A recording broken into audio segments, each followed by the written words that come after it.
Alright, so in this video we are going to see an end to Japanese isolation. Last time we studied Japan, the Tokugawa shogunate had started. So Japan had an emperor, but the real power was in the hands of the Tokugawa family, and they always uh, held the office of shogun. And the Tokugawa shogunate closed Japan to the outside world. No Japanese could leave, no foreigners could enter, except for the Dutch once a year could go to an island off the coast of Nagasaki to trade, and that was it. And even the Dutch were limited. They can only go to certain places on that island, talk to certain people, could only trade certain things. So for basically for 200 years, Japan is isolated. But by the time you get to the 1850s, steamships have been invented. There's more and more Europeans in the Pacific, particularly Americans, particularly American vessels hunting whales. Whale hunting was very profitable back then, and sometimes these ships would go down, and our sailors would wash ashore to Japan and be severely mistreated and imprisoned because no foreigners were allowed. And America decided to do something about that. In 1853, President Millard Fillmore sends Commodore Matthew Perry to Japan with a letter basically politely demanding Japan open up ports to U.S. ships. And so you have four gigantic ships sailing to Edo, modern day Tokyo. The Japanese call them black ships or demon ships, these big, giant steam powered ships billowing smoke everywhere with huge guns. Very intimidating to the Japanese. And Matthew Perry gave a letter from Millard Fillmore to the Japanese government and basically said, you have to open up U.S. ports for Japanese ports for U.S. ships so they can come in and restock, and you have to stop mistreating shipwrecked sailors. And Matthew Perry said, "I'll be back in a year for your response." He came back 6 months later instead of a year later with even more ships and said, "What is your response?" And the Tokugawa shogunate had to cave in. There's no way that they could withstand the U.S. So they signed the Treaty of Kanagawa, which opened up a couple of ports to U.S. ships. So U.S. ships could now come in and restock and resupply. They also agreed not to mistreat U.S. sailors anymore. And this opened up the floodgates. Once the Americans had a foot in the door, we kicked it down until eventually it said, you got to open up all your ports, you got to trade with us, you have to allow Christian missionaries in, you've got to allow for extraterritoriality. Then the British demand the same thing, and the Russians demand the same thing, and all of a sudden the gates are wide open, and Japan is 200 years behind. Now, there were factions that believed the Japanese government should have resisted the foreigners, particularly two powerful clans, the Satsuma clan and the Choshu clan, and together they formed the Satcho Alliance. And at first, they actually physically resisted the foreigners and actually attacked a foreign ship, and that foreign ship aimed its guns at the Satcho fort and it proceeded to blow it to bits, and that didn't work.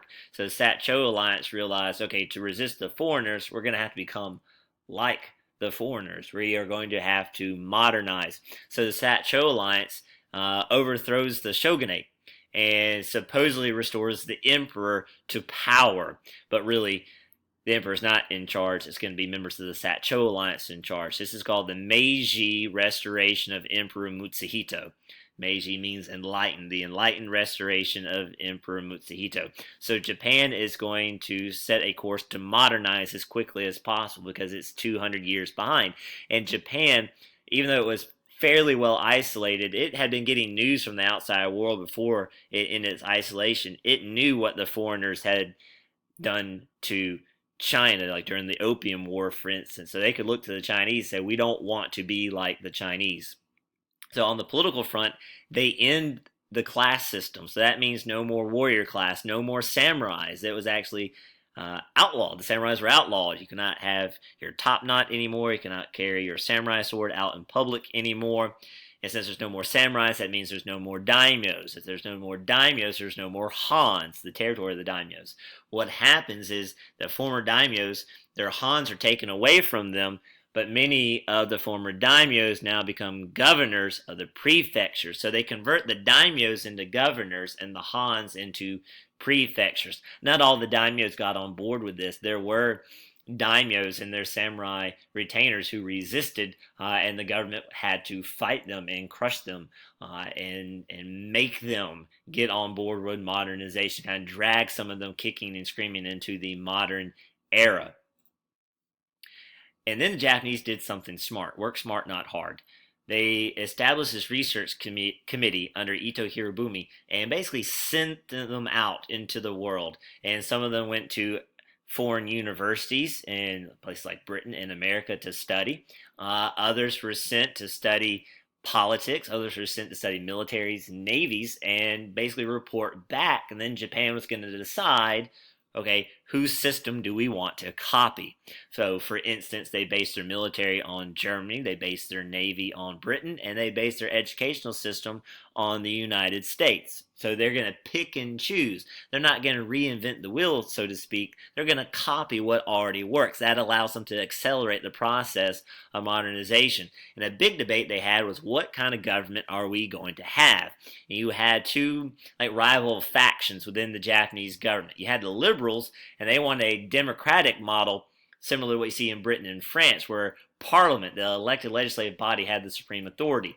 Then you had the progressives, and they wanted the executive branch to have most of the authority. And the progressive branch eventually went out. So in this new government, in theory, the emperor is in charge, but he's just a mere figurehead, like the monarch of Britain, for instance. It's going to be the prime minister and the cabinet that had all the real power. Now, it did have a two-house parliament, but it had very little power. So they ended up basically copying the German model of government, where the executive branch holds most of the power and the legislative branch has very little actual power.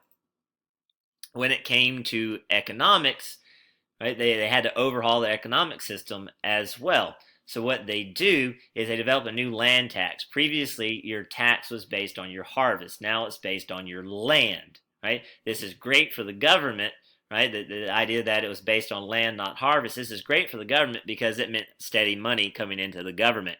This is really bad for farmers because now what it meant, if you had a bad harvest, your tax level stayed exactly the same. And a lot of the farmers could no longer afford this new tax rate. So they would have to sell their land to wealthy people, either wealthy merchants or the wealthy former daimyos and former samurais who technically are just everyday citizens now. But this was great for the government because it created that steady cash flow.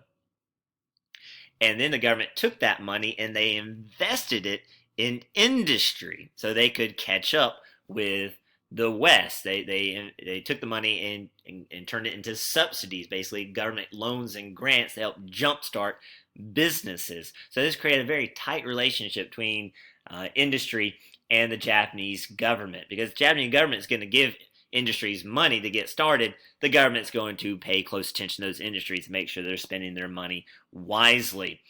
And so what this means is industry in Japan did not need foreign investment, which means the money that all this new industry made stays in Japan. Unlike China, China began to develop industry, but with foreign investors. And so the profit that China made often left the country back to those foreign investors. In Japan, right, they're taking, right, that government money, turning it into subsidies. Right? And so the profit that the Japanese industries make gets to stay in Japan, which they can then reinvest more into more industry and also expanding their military as well.